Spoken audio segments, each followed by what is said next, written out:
이제 오늘부터 이제 한 달에 한 번씩 성경을 연구하는 시간을 가지려고 합니다. 보통 우리가 이제 성경을 연구한다 그러면은 의외로 성경을 연구한다 그러면 굉장히 어려워하고 또 힘들어하고 또 굉장히 그 성경을 연구하는 그 여러 가지 방식이 또 있거든요. 성경을 어떤 방식으로 연구하느냐, 또 어떤 관점으로 성경을 연구하느냐, 그러니까 그런 걸 다 이제 염두하면은 굉장히 진짜 복잡해지고 사실 어려워진단 말이에요. 그런데 우리가 이제 제일 먼저 중요한 것은 성경을 너무 지나치게 어렵게 이제 가르치거나 어렵게 이해하는 것은 그건 분명히 잘못된 것입니다. 물론 학자들이나 성경을 좀 더 전문적으로 연구해서 어떠한 그 중요한 교수나 강의를 할 때에는 그런 게 사전에 필요하지만 하나님께서 말씀을 주셨을 때는 이 말씀은 누구나 다 이해할 수 있도록 주신 것이지 하나님께서 아주 특별하게 아주 학자의 재능과 능력 있는 사람만 성경을 이해하게 한다면 누가 성경을 통해서 복음을 깨닫고 누가 예수를 믿겠습니까? 그래서 성경은 번역에 어떤 제한이 없잖아요. 우리가 이슬람 코란은 번역을 못해요. 원칙상 번역이 금지돼 있어요. 근데 이제 그들도 이제 원칙상은 코란은 번역을 못하게 돼 있는데 이제 코란 이제 이슬람 자체에서도 이제 우리식으로 얘기하면 전도하고 선교하려니까 또 연구하려니까 사실 임의로 각 나라에서 번역을 하는 것 뿐이에요. 그래서 우리말로도 코란이 번역은 돼 있지만 원칙적으로 코란은 번역을 못하게 돼 있어요. 원칙적으로. 그리고 사실 이슬람 교도들은 자기들의 경전인 코란을 사실 그렇게 알고 있는 사람이 거의 없습니다. 거의 없. 읽을 줄도 모르는 사람이 굉장히 많이 있고 비아랍권 같은 경우는. 그러니까 사실은 이슬람 교도들이 어떻게 보면 굉장히 맹목적이고 무지한 열심. 그리고 이슬람 교도들은 엄밀히 얘기하면 행위구원이거든요. 그러니까 라마단이라든가 그러니까 금식, 그 다음에 또 하루에 메카를 향해서 5번씩 절을 하는 거, 그 다음에 이제 이슬람 그 코란에서 요구하는 어떤 그 계율이라든가 이런 것들을 충족시키면은 코란이 무슨 말이 써 있는지 전혀 그들이 신앙생활 하는데 아무 지장이 없어요. 그러나 기독교는 성경을 모르면은 신앙생활 하는데 엄청나게 지장이 많이 생깁니다. 그러니까 우리가 성경을 바르게 알지 못하면은 사실 거기에서부터 이제 이단이 나오는 것이고 사이비가 나이는 것이고 이제 지금 우리나라 교회가 사실 이단이 많이 있잖아요. 사실 이단의 역사를 보면 우리나라가 기독교 역사가 이렇게 짧은데 이렇게 이단이 많은 그런 교회의 역사는 다른 나라에는 없단 말이에요. 다른 나라에는 없어요. 또 지금도 신천지 같은 경우 비유풀이 같은 거, 그 다음에 이제 하나님의 교회는 구약의 그 율법, 유월절을 지금도 지켜야 된다. 또 안식교와 동일하게 주장하죠. 토요일을 하나님이 주신 안식일로 삼아야 된다.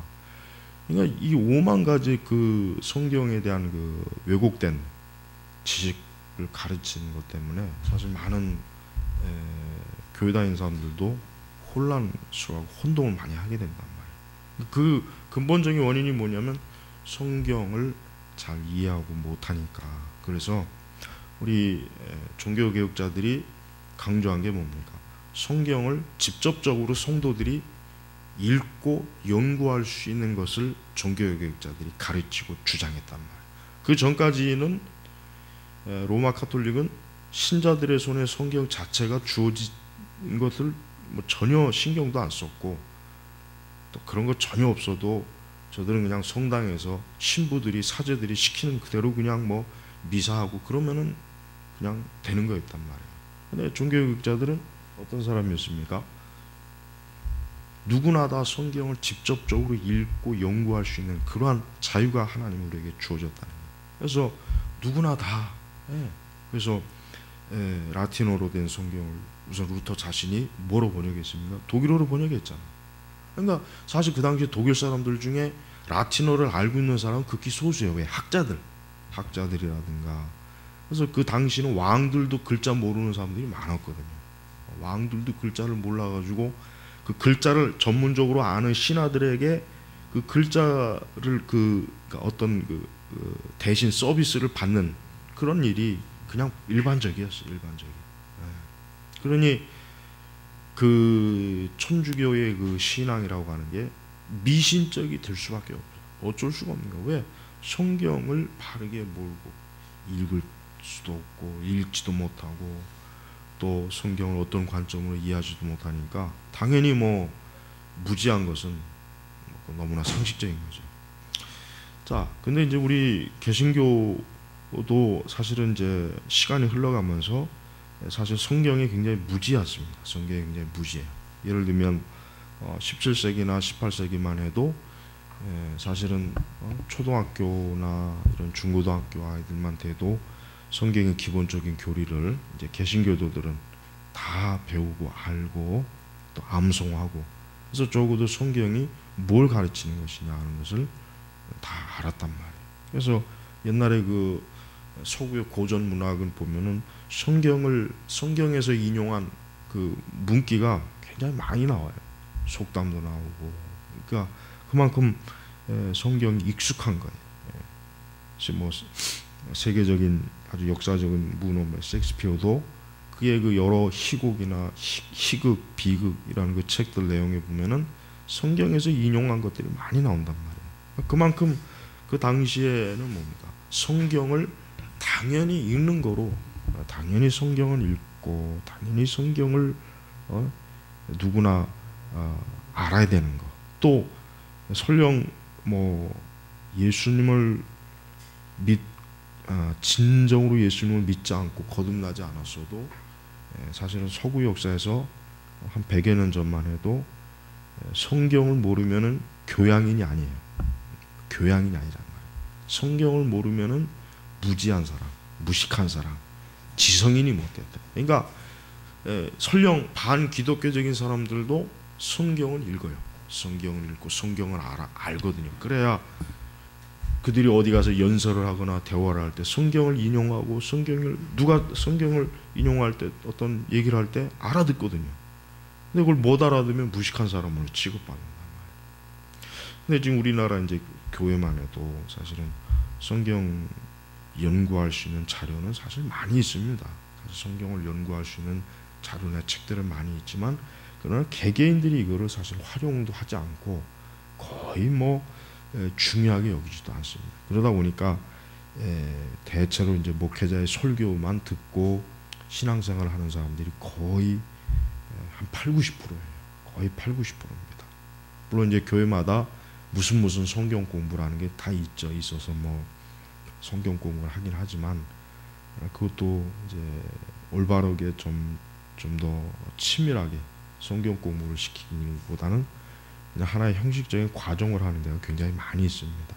그래서 이제 성경 자체를 가지고 우리가 연구하고 성경을 직접적으로 읽고 이해하는 것이 굉장히 우리 신앙에 중요하다는 거. 그래서 성경은 우리 신자들이 항상 손에 들고 읽으면서 또 성경의 의미를 파악하고 이해하는 것. 그러면서 우리가 하나님 말씀대로 하나님께서 무엇을 가르치는지를 알고 그래서 순종하는 것이 그것이 신앙생활의 가장 기본이다.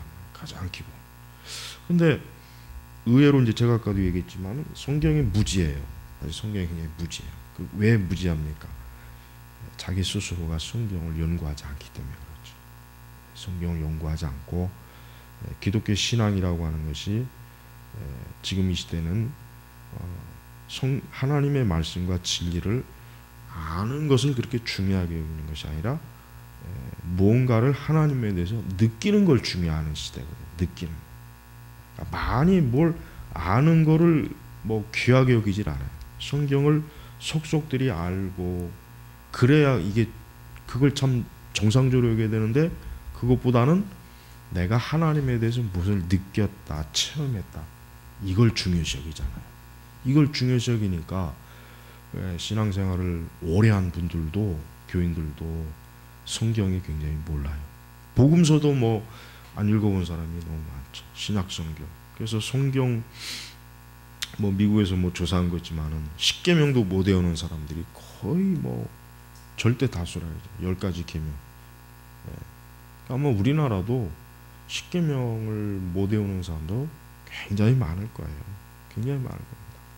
그래서 우리가 이제 우리 이제 한 달에 한 번씩이지만 한번 이제 성경을 하나하나 배우고 연구하면서 또 여러분들이 이제 이걸 통해서 개인적으로 성경을 연구하고 이해하는데 하나의 그 나침반 역할을 이제 하는 것입니다. 그러니까 이제 우리가 한 달에 이제 한 번씩 토요일 날, 첫째 주 토요일 날 이렇게 모여서 할 것입니다. 그래서 우리가 제일 첫 번째 이제 창세기로 이제 들어가는데, 창세기가 이제 전체가 이제 50장이죠. 전체가 50장이란 말이에요. 근데 이제 어떤 성경 연구학자가 말한 것처럼 창세기는 성경 66권 전체의 모판이에요. 모판이에요. 그래서 창세기를 잘 이해하면은 나머지 성경 65권을 잘 이해할 수 있는 근거가 되는 거예요. 근데 창세기를 삐딱하게 알거나 이해하지 못하면은 그러면은 나머지 성경도 잘 이해할 수가 없고 어려움이 굉장히 많습니다. 그래서 우리가 이 창세기는 말 그대로 기원의, 이 세상의 기원, 즉 이 세상이 출발, 또 근원, 그래서 제네시스라고 하잖아요. 뭐 창세기 기원이다, 뭐 시작이다. 고대 그리스 철학자들도 초기에 그리스 철학자, 그러니까 소크라테스 이전의 철학자들이 제일 고심한 게 뭐냐면 이 세상이 무엇으로 이루어졌는가 해가지고 뭐 물, 불, 흙, 뭐 공기, 뭐 4대 원소 뭐 이렇게 얘기했단 말이에요. 근데 그들이 또 그러면서 고심한 게 뭐냐면 누가 이 세상을 그러면 조성했는가, 이제 거기에 대한 그 연구와 그 고심을 철학자들, 그리스 철학자들이 굉장히 많이 했습니다. 굉장히 깊이 있게 했어요. 그러나 그들은 우리가 성경에 비춰볼 때 그 사람들은 결국은 사실은 알지 못해, 무지한 채로 그냥 사실은 남아 있었단 말이에요. 그래서 창세기 1장 1절에 보면은 태초에 하나님께서 하늘과 땅을 창조하셨다 그랬죠. 맞아요. 태초에 하나님께서 하늘과 땅을 창조하셨다. 자, 우리가 보통 이 말씀을 너무 가볍게 이 말씀을 접근해요. 너무 가볍게 이 말씀을 많이 외우잖아요. 태초에 하나님께서 하늘과 땅을 창조하셨다. 자, 그렇다면 창세기 1장 1절 이전에는 그럼 어떤 세계입니까? 이 세상이 없던 세계예요. 그때는 그냥 무의 세계, 그때는 아무것도 없는 그런 세계였다. 그러니까 여기서 보면 태초라고 하는 이 시간이 지금 그 영국의 그 물리학자, 세계적인 물리학자가 그 이름이 누구죠? 그 물리학자 이름이 갑자기 생각 안 나네. 스티븐 호킹이 최근에 가장 아마 그게 이제 그의 마지막 그 책에서는 스티븐 호킹은 결국 무신론자로 결론내 버렸어요. 근데 그가 그 이전의 책에서는 그래도 어느 정도 이 우주와 이 세상의 창조에 대해서 좀 신의, 즉 어떤 절대자의 그 가능성을 좀 염두에 뒀는데 요 근래 나온 마지막 책에서는 그걸 싹 부정해 버렸단 말이에요. 그러니까 스티븐 호킹 같은 사람은 태초에 하나님께서 하늘과 땅을 창조하셨다는 이 말씀이 그로서는 받아들여줄 수가 없는 거예요. 받아들일 수가 없는 거예요. 그러나 안타깝지만은 그 사람들한테는 안타깝지만 지금 이 우주 물리학자들이 가장 고심하는 게 뭐냐면 어떠한 한 지점에서 우주가 탄생했다는 것은 알아냈어요. 그것까지는 알아냈는데 이제 그 탄생의 그 원인, 그거는 여전히 물리학자들은 모르고 있고 그거에 대해서는 굉장히 뭡니까? 여전히 그 사람들은 깜깜한 거예요. 근데 이 성경이 뭐라고 했습니까? 태초에 하나님께서, 누구요? 하나님께서. 자, 하나님께서 성경을 우리에게 주셨을 때 한번 잘 생각해 보세요. 하나님께서는 사람들에게 하나님의 존재에 대한 것을 설명하는 그것으로 시작하지 않고 뭡니까? 그냥 바로 하나님께서. 여러분, 우리가 어떤 책을 보면은 그 책에 딱 보면은 그 저자가 누군지 설명이 시작된단 말이에요. 그런데 하나님께서는 자기 자신을 설명하지 않았어요. 자기 자신을 설명한 게 아니라 뭡니까? 그냥 바로 태초에 누가? 하나님께서. 그러니까 성경을 처음에 읽는 사람은 어떠한 생각이 들어야 되냐면, 태초에 하나님께서 하늘과 땅을 창조하셨다 했을 때 제일 먼저 이 하나님이 도대체 누구신가, 이것부터 의문이 사실 들어야 돼요. 사실은 이 세상이 창조되었다는 것보다 이제는 도대체 하나님이 누구신데 이 세상, 하늘과 땅을 창조하셨다고 할 수 있을까, 이거를 이제 궁금증을 가져야 돼요. 그런데 하나님께서는 그러한 궁금증을 설명하지 않았어요. 그리고 바로 그냥 뭡니까? 2절부터 들어가면 이제 땅의 형체가 갖춰지지 않고 텅 비었으며 어둠이 깊음 위에 있고 하나님의 영은 수면 위에 감돌고 있다 했죠. 지금 그 창세기 1장 1절하고 2절 사이에 이제 갭 이론이라는 게 있어요. 갭 이론. 1장 1절과 2절 사이에 시간의 어떤 간격이 있다고 하는데, 이거는 좀 조심해야 돼요. 좀 조심해서 좀 이해할 필요가 있어요. 보통 우리는 일반적으로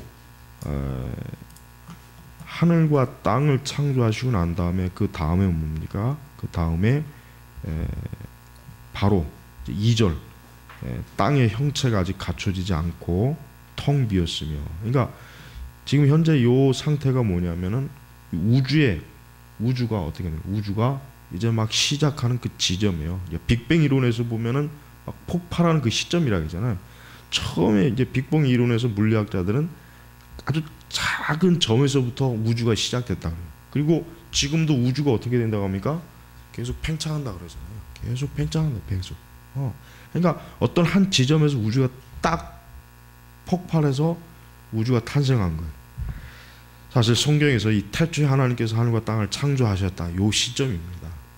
사실 요 시점이에요. 즉 하나님께서 이 세상을 말씀으로 창조하는 그 시점이 우주가 시작하는 시점이고, 이제 하나님께서는 어떻게 합니까? 땅의 형체와 그 다음에 이제 빛이 들어오잖아요. 빛이 들어온단 말이에요. 그러니까 근데 그 당시 빛이 들어오기 이전에는 어떠신가요? 빛이 들어오기 이전에는 이제 어둠이죠. 그래서 어둠이 깊음 위에 있고 하나님의 영은 수면 위에 감돌고 있었다. 그러니까 아직 요 시점 이전에는 하나님께서 땅의 형체를 이제 만드신 거고, 그 다음에 어둠이니까 그 다음에 하나님 바로 뭘 주셨습니까? 빛이 있어라. 그래서 빛이 있었고, 자 여기서 이 빛은 물리적으로 얘기하면은 이 빛은 어떤 빛이겠습니까? 태양의 빛이요. 태양의 빛이겠죠. 태양의 빛이요. 근데 이제 우리가 이 말씀을 해석할 때, 자 어둠 다음에 이제 빛이 있었단 말이에요. 어둠 다음에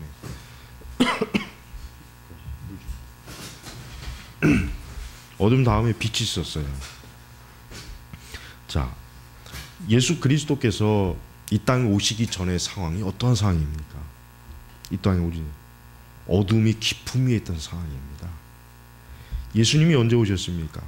예수님이 오신 그 시점 이전에가 사실 영적으로 얘기하면은 어둠이 깊음 위에 있던 시기예요. 그러다가 예수님이 오는 그 순간 바로 뭡니까? 말씀이 육신이 되셨죠.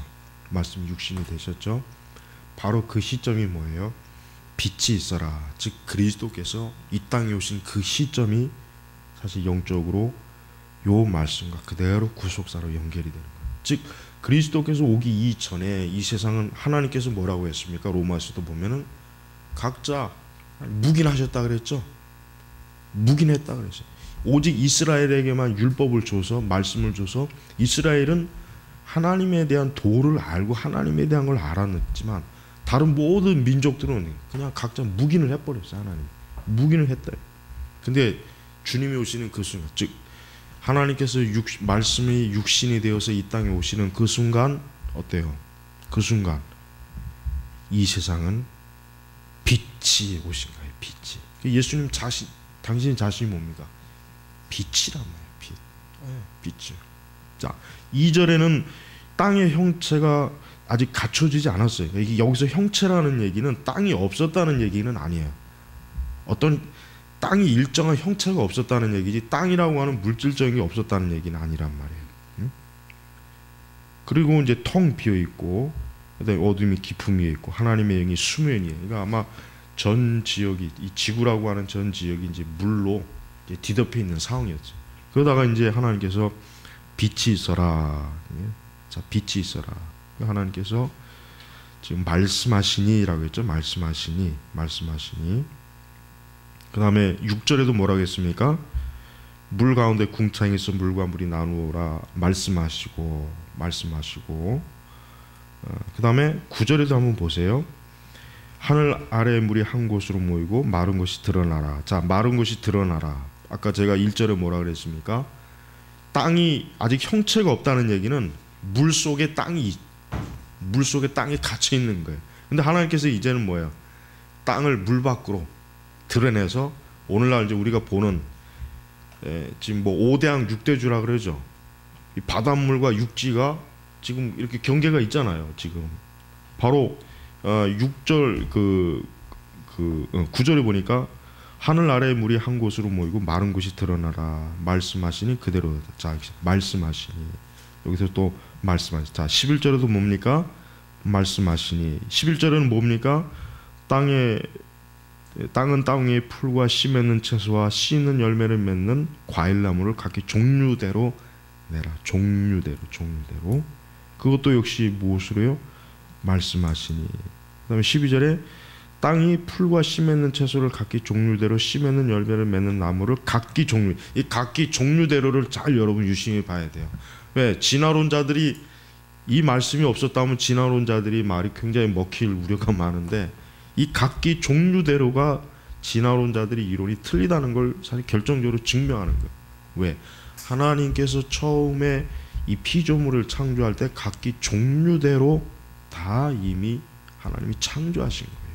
그러니까 진화론자들이 말하는 것은 진화론자들은 그 어떤 생물의 그 발달 과정을 각기 종류대로가 아니라 처음에 어떤 원생물체가 시간이 흘러감에 따라 진화가 돼갖고 갈라진 계통으로 그들은 설명하잖아요. 그래서 사람도 계통을 나누잖아요. 오스트라필렉, 피테쿠스니, 북경원이니 이 갈른단 말이에요. 근데 하나님은 갈른 게 아니라 뭐예요? 각기 종류대로. 그러니까 사자는 지금이나 그때나 똑같아요. 표범도 그때나 지금이나 똑같습니다. 절대 사자가 처음에 어떠한 형태로 있는데 이게 진화 과정에서 사자로 오늘날 형태가 붙은 게 아니란 말이에요. 왜? 각기 종류대로 하나님께서 창조하셨기 때문에. 그 다음에 이제 하나님께서 또 뭡니까? 13절을 보니까 저녁이 되고 아침이 되니. 자, 이 저녁이 되고 아침이 되니라고 하는 표현이 나오는 그때가 이제 뭡니까? 그때가 이제 빛과 어둠이 오늘날 이제 우리가 보는 해가 뜨고 해가 지는 이러한 그 지구의 자전과 공전 이 상황이 이제는 이 질서가 이제는 잡혔다는 거예요. 잡혀서 14절 하늘의 궁창에 하늘의 궁창. 그다음에 우리가 나중에 이제 여러분 노아 홍수가 일어났을 때 물이 그 많은 물이 어떻게 해서 순식간에 생겼습니까? 하늘 위에서 궁창, 하늘 위에서. 그다음에 땅에서 물이 하늘과 땅에서 동시에 물이 이게 하나님께서 물을 채운 거예요. 그러니까 지구가 한순간에 어때요? 전 지역이 다 물로 덮인 겁니다. 한 지역이 아니에요. 일부 신학자들이나 또 과학자들 같은 경우 노아 홍수에 대해 설명할 때 한 지역이다 이거 지역, 그 지역 어디 지역? 지금의 이제 팔레스타인 중동 지역만 물에 잠긴 것이지 전 지역이 아니다. 이렇게 설명을 하는데 그 설명은 잘못된 것입니다. 왜 그러냐면 전 지구에 보면은 홍수의 흔적이 없는 데가 없습니다. 다 있습니다. 그러니까 노아 홍수는 전 지구 영역으로 물이 다 이렇게 찬 거예요. 그래서 징조와 계절과 낮과 해를 이루게 하려라 그랬죠. 징조와 계절. 자, 계절을 누가 만들었습니까? 하나님 만드신 거죠. 봄, 여름, 가을, 겨울, 또 북극과 뭐 남극, 또 이 적도, 이게 뭡니까? 하나님께서 섭리적으로 하나님께서 그렇게 만드신 거예요. 그렇게 만드신 거예요. 그런데 아담과 하와가 타락한 이후에 어떠한 말씀이 나오냐면 이 땅이 추위와 더위가 있을 거라 그랬죠. 추위와 더위. 그러니까 아담과 하와 이전에는 계절이 있긴 있었지만 추위와 더위는 없었던 거예요. 그러니까 사람이 살기 가장 완벽한 환경, 덥지도 않고 춥지도 않고 가장 좋은 환경이 제일 우리가 좋아하는 때잖아요. 그때가 1년 중에 아담이 범죄하기 전에 그런 계절적 환경을 하나님 허락했지만 타락 이후에는 어때요? 추위와 더위를 하나님께서. 그러니까 아담과 하와의 타락이 결국 뭡니까? 하나님께서 원래 의도하셨던 자연의 질서까지도 그 죄로 인해서 이게 하나님께서 그것까지도 하나님이 그만 심판한 거예요. 그래서 사실은 뭐 지금 환경 보호자들은 뭐 이 지구의 환경이 어쩌고 저쩌고 많이 떠든단 말이에요. 근데 그 사람들이 근본적으로 알지 못하는 게 뭐냐면 이 지구의 환경이 이 모양 이 꼴이 된 근원이 뭐냐? 사람의 죄 때문이란 말이에요. 하나님께 범죄한 죄. 근데 그 사람들은 뭐 그런 건 얘기 안 하죠. 뭐 인간이 뭐 자연을 뭐 이렇게 저렇게 파괴한다 뭐 그런 말은 많이 해요.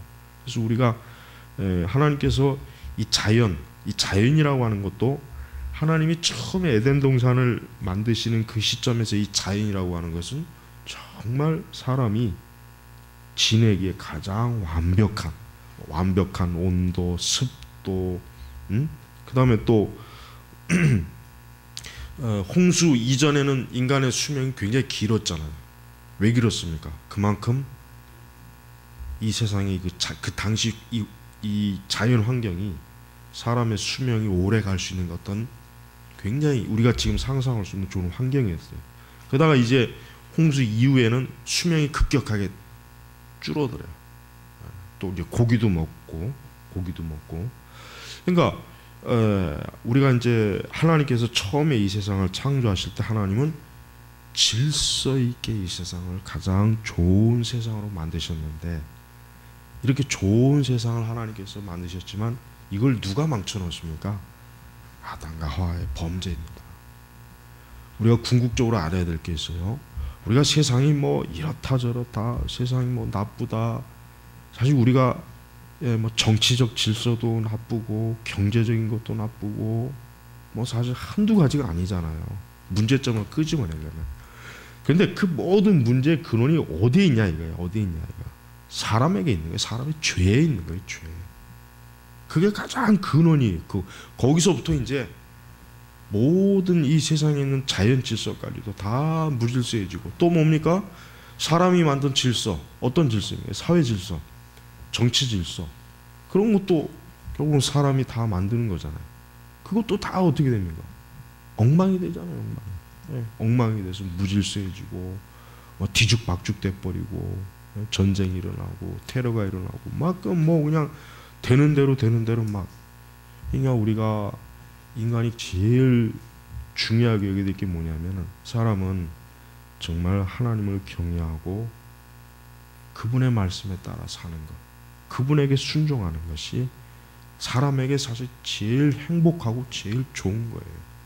지금 이 세상이라도 그렇습니다. 지금 이 세상도 물론 참 우리 사람이 사는데 얼마나 위험이 많고 어려움이 많습니까? 얼마나 질병도 있고 사고도 있고 오만 가지 일이 있잖아요. 그러나 이러한 세상에서도 지혜로운 사람, 정말 생각이 있는 사람이라면 내가 이러한 세상에서도 어떻게 하면 온전한 인간으로서 살아갈 수 있을까? 그 답이 어디에 있습니까? 하나님에게 있는 거예요. 그리스도에게 있는 거예요. 아까 빛이 있으라 그랬죠. 그 빛 이전에 왜 하나님께서 사실 우리가 이제 성경 1장 1절 2절부터 그 1절 2절을 제하고 나서 사실 3절부터가 사실 본격적으로 어떻게 보면 하나님께서 그 하늘과 땅을 창조하셨다고 하는 것이 본격적으로 지금 나오고 있거든요. 그러니까 사실 제일 첫 번째 하나님께서 가장 중요하게 한 게 뭐냐? 빛입니다. 빛이에요. 빛. 가장 먼저 이걸 중요하게 했어요. 그렇습니다. 사람이 하나님, 구원자 예수 그리스도 그분에게서 가까이 하지 않는다. 그분의 그 빛, 그 생명의 빛, 구원의 빛을 가까이 하지 않으면은 그 삶이나 그 인생이 어떻게 되겠습니까? 어둠의 깊음 위에 있고 여기에 머물러 있는 거예요. 여기에. 그러니까 그리스도 안에 있지 않는 사람은 지금 어디에 있다고 보면 되겠습니까? 땅은 혐체가 감춰져 있지 않고 텅 비었으며, 텅 비었다는 게 뭐예요? 공허하다는 거잖아요. 빛이 없는 사람은 공허하거든요. 그리스도가 없는 사람은 공허합니다. 그리스도가 없기 때문에 공허한 거예요. 그리고 어둠이 있는 거예요.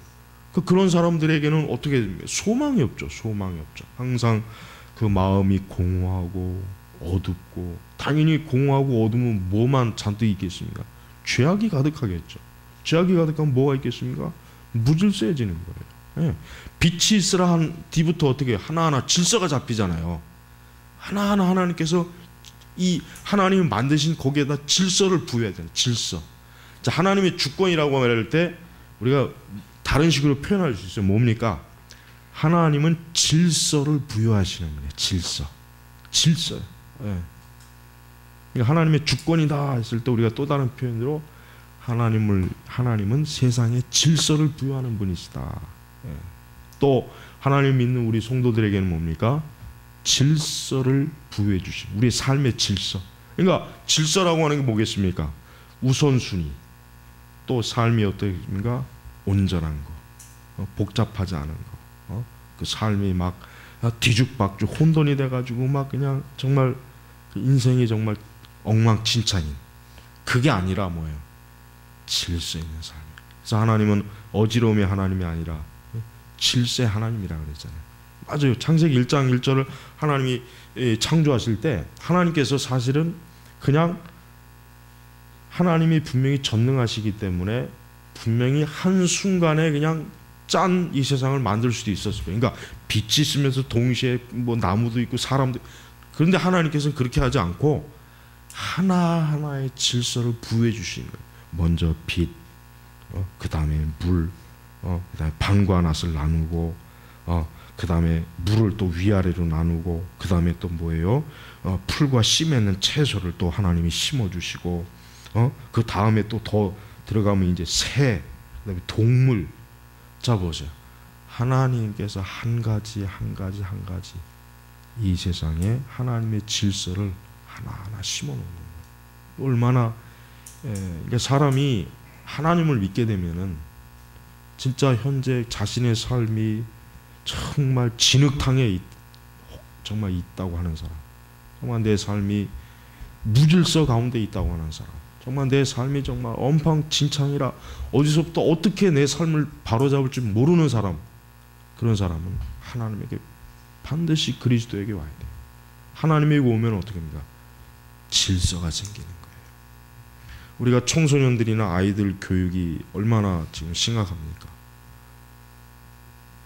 정말 심각해요. 참 정말 심각해요. 그 아이들의 삶을, 어른도 마찬가지겠지만 그 아이들을 어떻게 하면 앞으로의 그 아이들의 인생을 질서 있게 어떻게 그 삶을 부여할 수가 있겠습니까?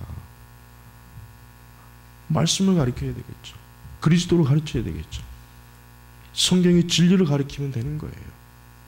그러면 그 아이들이 방황하지 않습니다. 그 아이들이 마음이 텅 비지 않아요. 어둠이 깊음에 있지 않습니다. 그 아이들이 바르게 잡혀요. 그러나 그렇지 않고 아무리 이 세상에 뭐 최고의 교육의 방식이다, 제도를 아무리 투입해도 그거는 안 되는 것이에요. 그러니까 여러분 오늘날 그렇게 뭐 그 교육의 지식이 얼마나 발달하고 모든 게 좋지만 옛날 아이들에 비하면 왜 이렇게 요즘 아이들이 더 모든 면에서 나쁘잖아요. 모든 면 정신 상태도 나쁘고 생활 태도도 나쁘고 도덕이나 윤리적인 면에서 나쁘고 뭐 하나 이렇게 좋은 게 없어요. 그래서 우리가 이런 거 볼 때마다 하나님께서 사람에게 또 세상에게 물리적인 것이나 영적인 것이나 질서를 부여했는데 사람은 그 하나님의 질서의 다스림을 받기 싫어하는 거예요.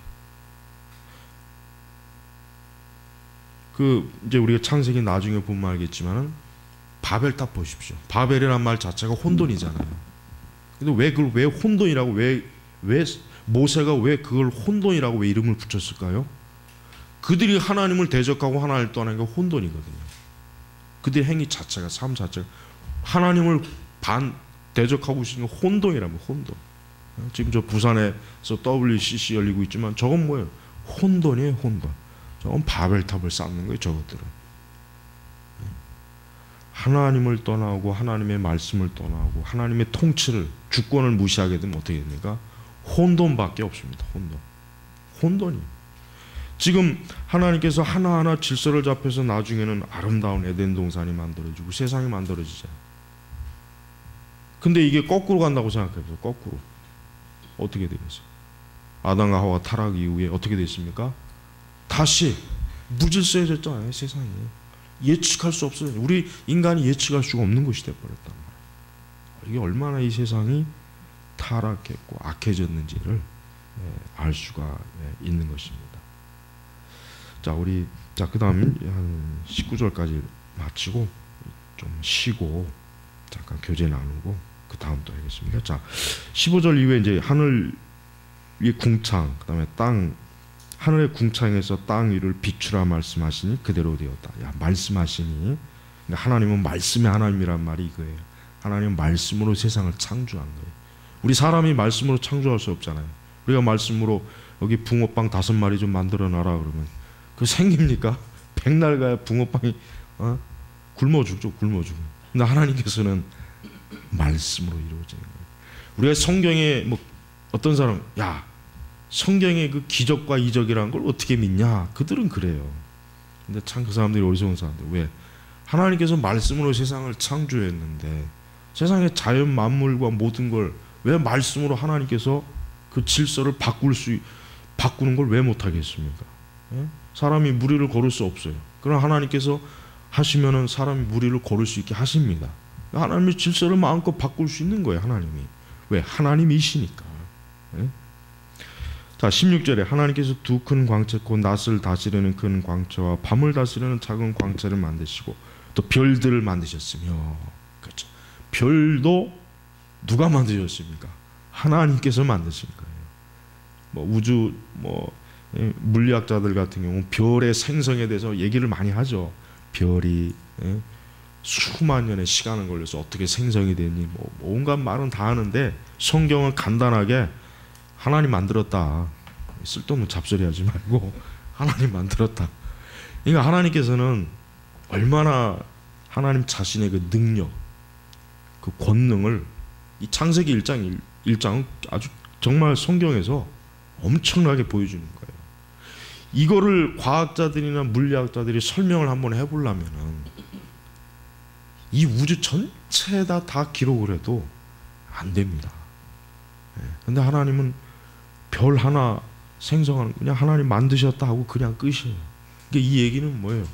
하나님 만드셨다 이거. 더 이상 거기에 대해서 의문을 가지지 말아라 이거. 의문을 가지지 말아라. 17절에 하나님께서 그것들을 하늘 위 궁창에 두시어 땅 위를 비치게 하시며. 그렇죠. 하늘에 별이 비추잖아요.